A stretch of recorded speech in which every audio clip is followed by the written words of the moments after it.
Hello students, in this video we are going to learn two column cash book.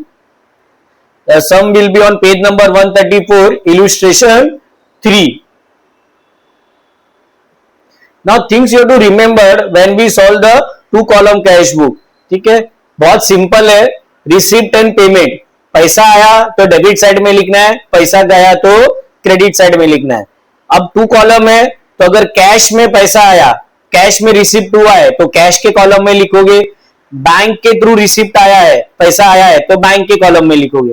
Similarly जब हम payment करते हैं यानी हमारा जब पैसा जाएगा, अगर हमने कैश में पेमेंट किया है तो पेमेंट साइड में कैश के कॉलम में लिखेंगे, और अगर हमने किसी को चेक दिया है यानी बैंक के थ्रू हम पेमेंट कर रहे हैं तो बैंक के कॉलम में लिखेंगे. इतना सिंपल आपको याद रखना है. इसके अलावा कोई भी क्रेडिट ट्रांजैक्शन होगा, क्रेडिट यानी उधारी पे, तो वो ये टू कॉलम कैश बुक में नहीं आएगा. So this are the some basic thing which you have to remember before we start the two column cash book. ठीक है, now we start solving the illustration 3. In the books of Mehta brothers cash book debit credit लिखना है. अब इसके लिए आपको format थोड़ा ध्यान में रखना है. ठीक है, आप कैसे लिखोगे? डेट,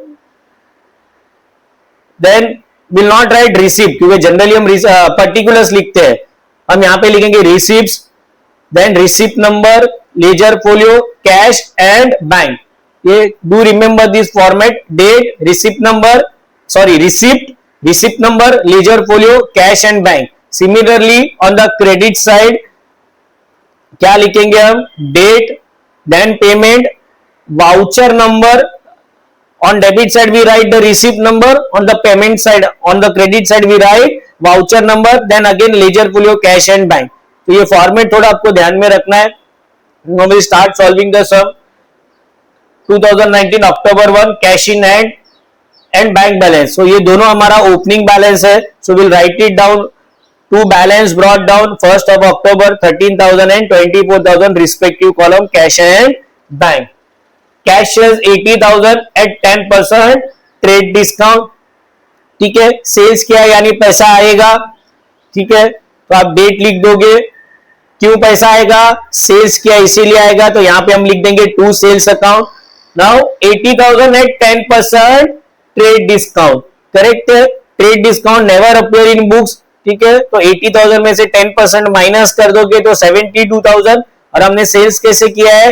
कैश के थ्रू किया है, तो हम कैश कॉलम में आके लिख देंगे 72,000. Is that clear? Now the next, cash purchase 60,000 at 10% trade discount and 5% cash discount. Half the amount was paid in cash and remaining by check.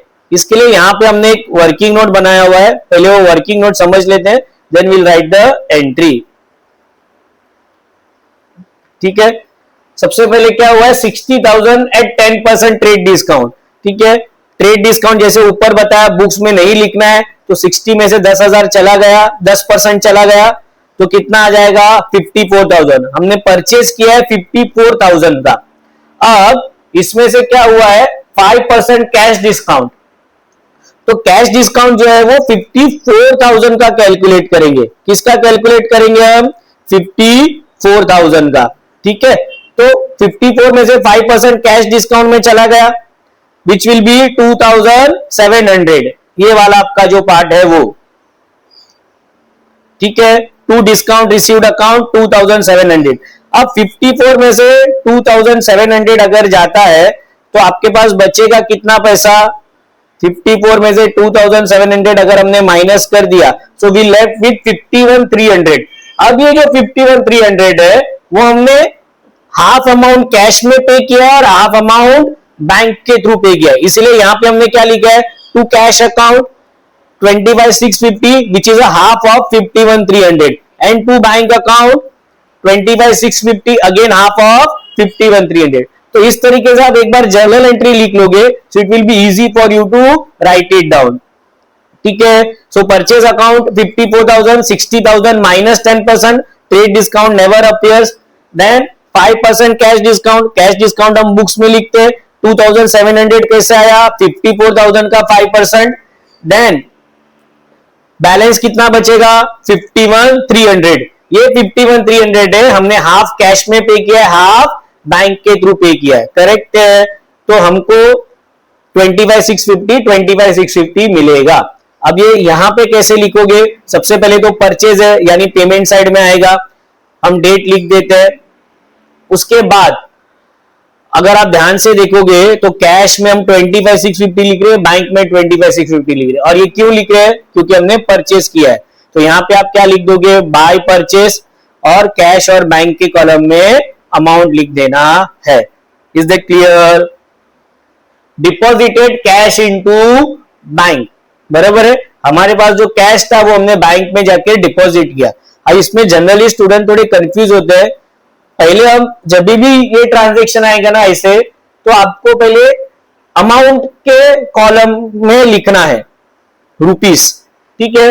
40,000 हमने कहां पे डिपॉजिट किया, बैंक में, यानी बैंक में पैसा आ गया, तो बैंक के रिसिप्ट साइड में मैंने 40 लिख दिया। अब पैसा गया कहां से, कैश, कैश भी हम यहां ही बना रहे, तो कैश के पेमेंट साइड में लिख दोगे।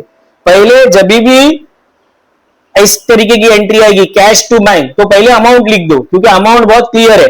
बैंक में पैसा आया है, तो बैंक के मैंने रिसिप्ट साइड में लिख दिया 40,000, और पैसा गया कहां से, पॉकेट से यानी मेरे कैश में से, तो कैश के पेमेंट साइड में लिख दिया। अब बहुत सिंपल है, जो कॉलम में अमाउंट लिखा है वो कॉलम में उसका नाम नहीं आएगा। अभी यहां पे हमने बैंक के कॉलम में अमाउंट लिखा है, तो यहां पे हम क्या लिखेंगे, टू कैश, डेट आपको लिख देनी है, ठीक है। सिमिलरली यहां पे आपने कैश के कॉलम में अमाउंट लिखा है, तो यहां पे आप क्या लिखोगे, टू बैंक, डेट लिख देना है। So this is basically debit credit है। और जब भी कैश टू बैंक आता है तो उसको हम कॉन्ट्रा एंट्री करते हैं, तो इस तरीके से आपको सी लिखना पड़ेगा लेजर फोलियो में, ठीक है। Next is received a bearer cheque from Sumit 9,500, ठीक है। Bearer cheque is equivalent to cash, do remember this. तो जब भी बैरर चेक आएगा तो आपको क्या करना है,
वो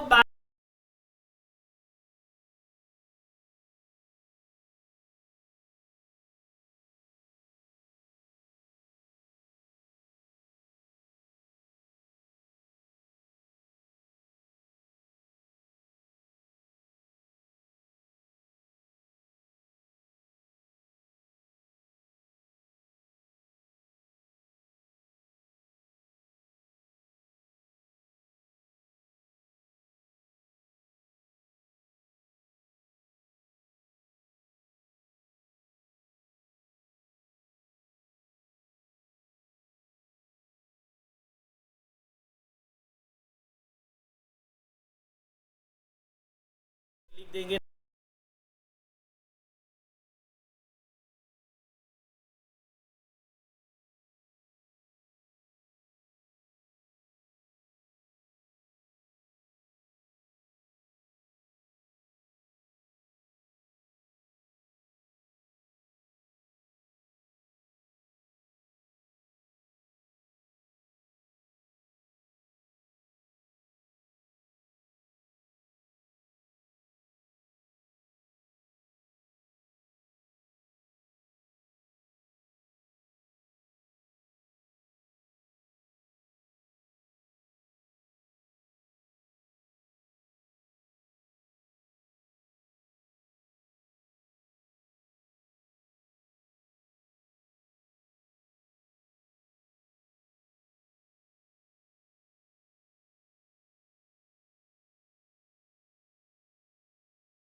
बैंक में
80